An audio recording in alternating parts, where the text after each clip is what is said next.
What's up with my AP family? It's your boy L, the one and only APA, coming through with another video, some content for your mind, your soul. You already know, man. And as always, man, you know what we're doing here, man. We're trying to kick them tails for the YGs and the pre-offenders, so hopefully they don't go back to the system, right? And as you can tell by that good old caption, that thumbnail, CORCORAN, right, specifically. And some of the consequences that happen when you want to back up a certain faction, right? So I told the story. It was actually my biggest video. It hit over 100-something thousand views, whatever the hell, you know. Did pretty well. I'm not surprised it did well, just because of the nature of the story, the nature of the riot. And just to recap for you guys, CORCORAN riot. It was a Father's Day riot, where it was a culmination of things between the Sur and the North, and they had taken out one of the homies and Delano in Kern Valley, and then they rushed the camaradas in Pelican Bay over a tattoo. Homeboy, one of the Northerners, had a derogatory tattoo. It's a pretty well-known story, but I was in CORCORAN at the time where all this was going on, and you know, if you're privy to certain things like I was in tight with the meseros and all that. You know, they tell you certain things, of course. In my case, so that I could be ready for guerra, whatnot. But we heard what was happening, and we knew that somehow, some way, it was probably going to trickle down. But when we heard the Pelican Bay one, we knew for sure that some shit was going to happen. And sure enough, man, I mean, they kept that shit under wraps really, really well. They gave us about a month or some change, probably a little longer, to be ready, to get ready, to make some money, to do whatever, you know, to get things settled in.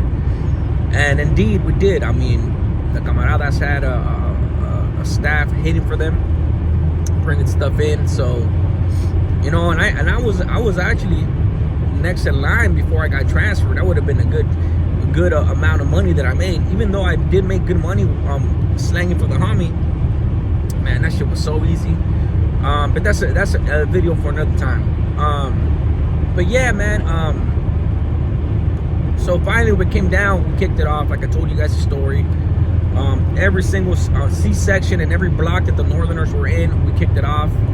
And then the upper and the lower yard, or whatever yard was out there, kicked it off with them too. It was one of those things where, you know, it was ugly to the point where it's kind of hard watching it, you know.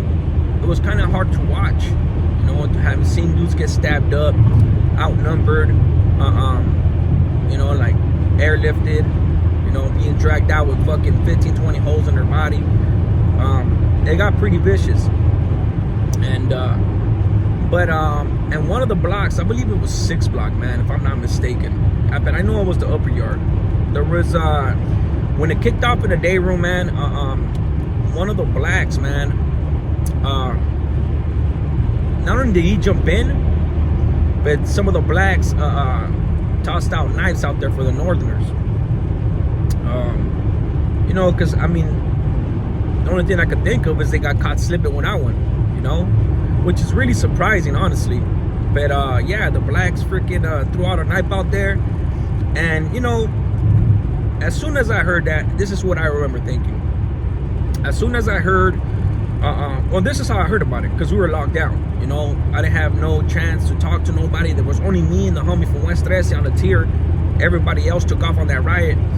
And the Cali to Cali finally came around, the Huila, the Mapil, you know, whatever you want to call it, came around, and they pretty much said that to further notice, all blacks and Northerners are on site, you know.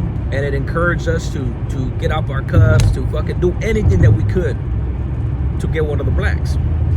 And it was because of that, you know. We found out later. At first, it was a preliminary mapil, huila, one time, whatever you want to call it.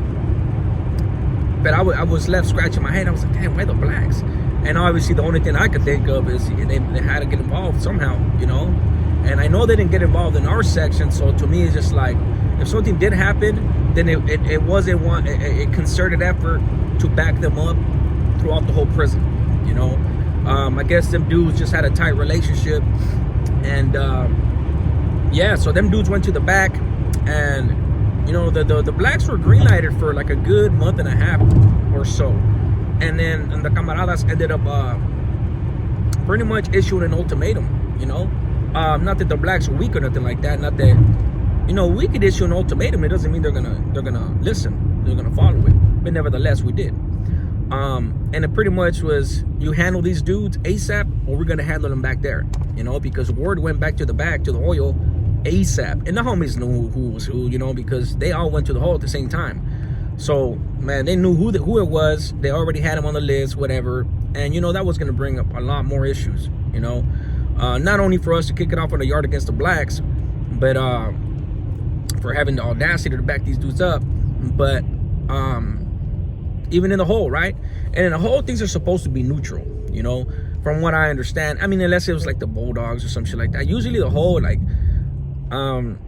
everybody slammed down, escorted, things like that. You know, it's usually like downtime, you know. Shit usually doesn't follow anything unless until you get to the yard, you know, until you get to the yard. In between time, while you're in the hole and shit like that, you really don't damn, this is a terrible crash.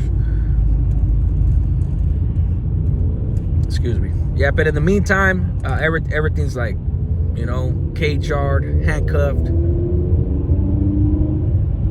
Damn, that's a sick ass crash. So my apologies. So ultimately what ended up happening is they ended up handing them to two blacks, from what I understood. They ended up blasting back there. Their own people ended up taking care of them.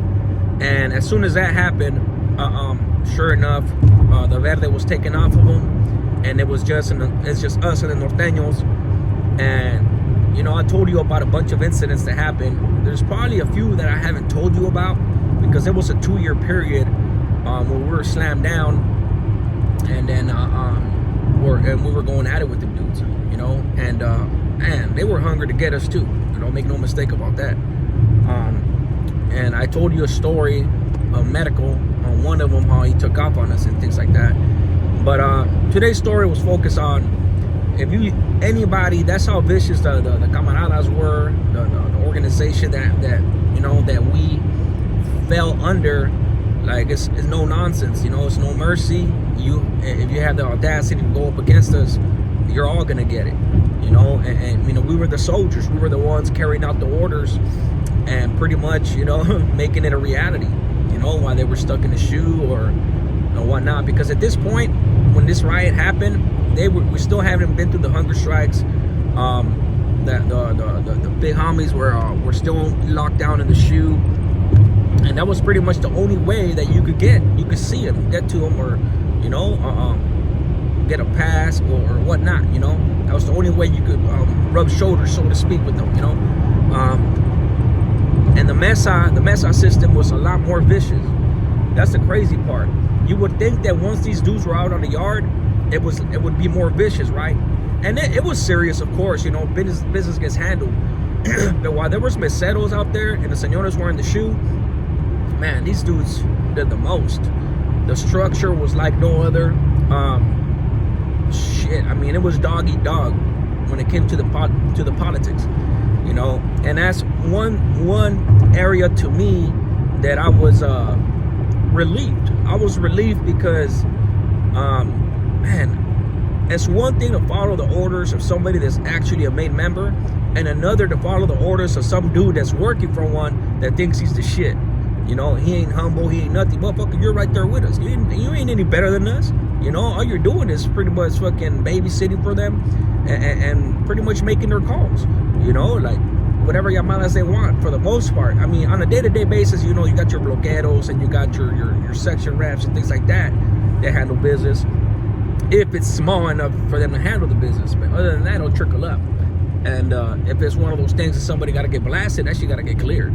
You know, I mean, if it's politically motivated, it has to get cleared by a señora. And, you know, that usually takes a little bit. But anywho, I digress. Yeah, that's what ended up happening to the Morenos, man. I felt like all that shit was unnecessary anyways, because you know, why the fuck are we at war? For bullshit ass reasons, man. Pride, ego, greed, ambition, you know, and power.